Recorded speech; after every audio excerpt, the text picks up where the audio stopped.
stuck under the rubble, dead or trying to be rescued. There are large numbers of women and children amongst the casualties.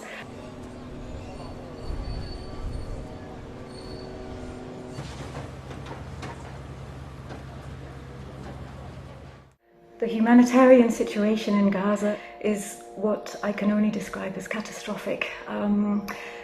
Normality for Gaza is the backdrop of a siege which has lasted almost 15 years, and this keeps the enclave in a permanent state of humanitarian crisis. Hospitals are now inaccessible except to people literally carrying their wounded on stretchers. Ambulances and cars cannot reach two of the main hospitals in Gaza.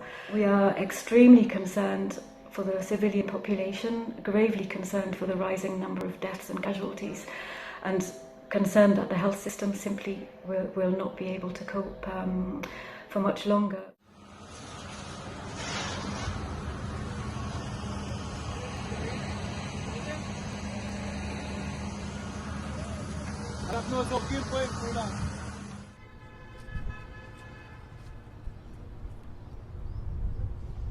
The Gaza fuel plant is almost about to run out of fuel, so electricity will be cut very soon, we expect, and this of course also is going to have a devastating effect on the ability for the health systems to function.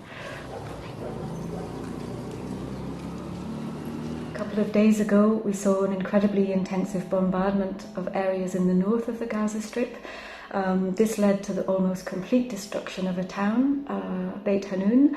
The population made their way to shelter in a hospital there and then onwards to shelter in schools. The numbers are now bordering towards 10,000 and probably increasing, and the airstrikes that we saw will no doubt have left thousands of other people in a situation of displacement and utter destitution.